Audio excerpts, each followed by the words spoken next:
Ladies and gentlemen, with the passage of this big disaster of a bill, we have to remind ourselves that no matter how much fear and stress and narratives that want to paint a monster in the closet type of picture for each and every one of us, the reality is the ramifications are already happening.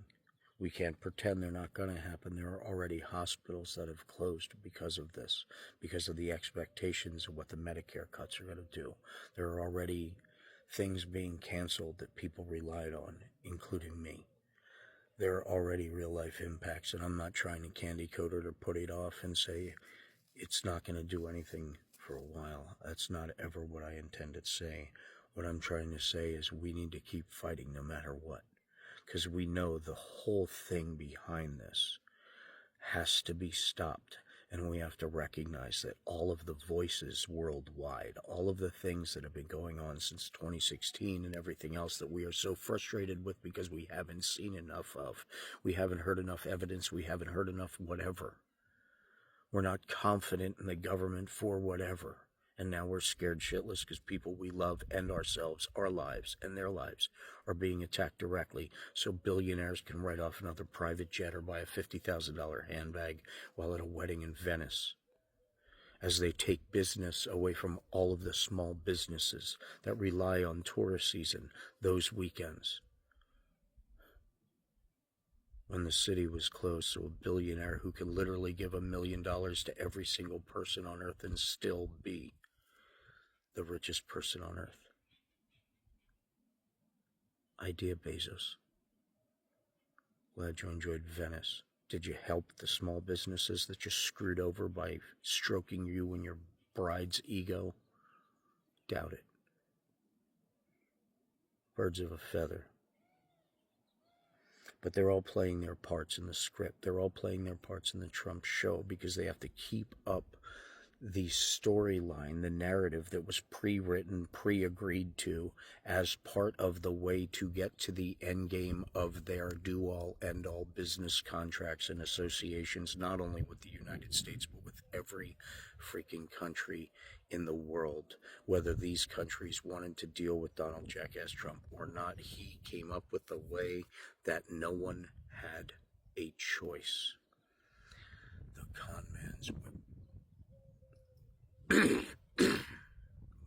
What dream? To have the power to destroy economies if they don't jump through his hoops, or pay a $50 million lawsuit that they would have absolutely lost in court,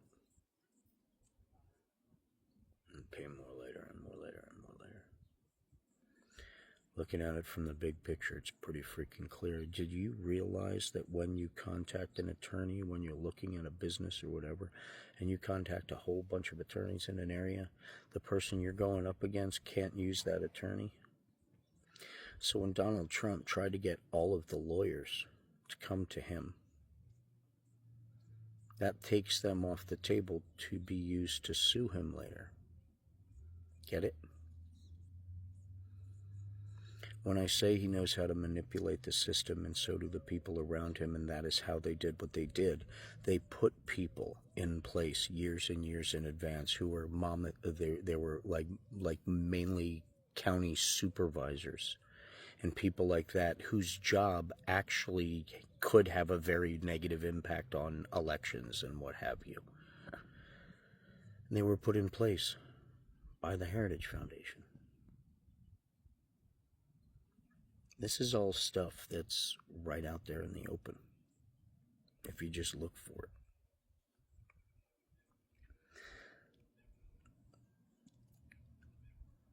Someone who's that good at manipulating their core followers, their core base, and who's been sued so many times in so many ways for doing so many evil, disgusting things, he's had to defend himself against all of that. He's had to mount a defense against his innocence, to prove his innocence.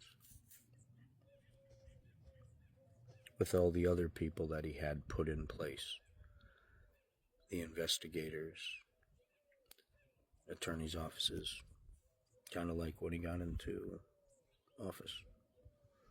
First thing he did was went after the jurisdictions in every single property he has. The other thing he did is he appointed judges, investigators in every jurisdiction in every place that one of his opponents has. Go down the list of his judicial appointments when he first came into office in 2016. See if they're still around. See what type of area it is and see what the jurisdiction covers.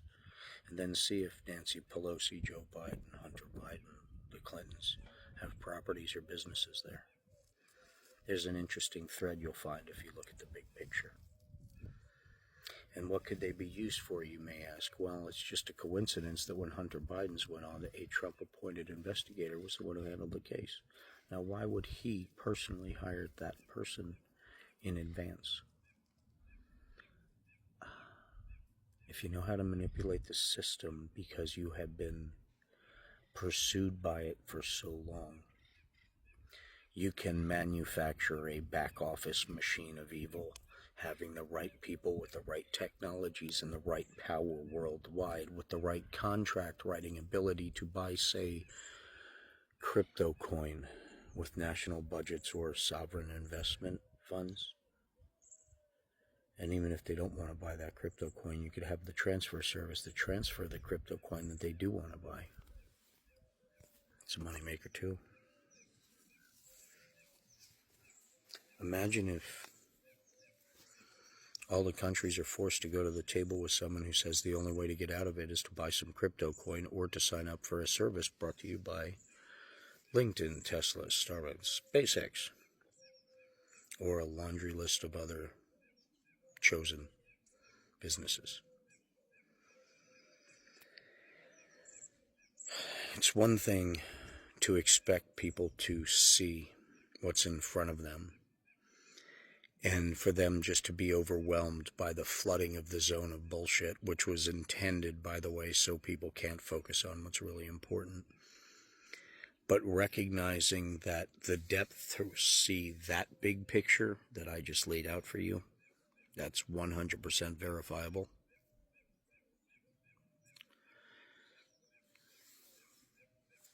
That takes even more research. So, of course, they're not going to see that either.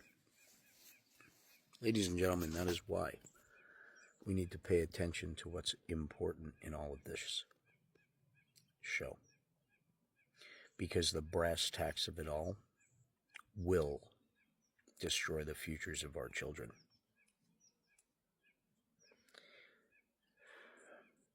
They're trying real hard. So more than ever, it's important for us to stand united and to recognize before all this stuff happened, we didn't have each other like we have now.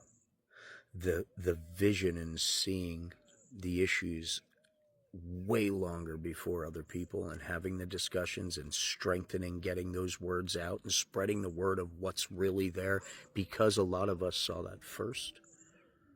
We helped perpetuate the truth. We supported all the other content creators.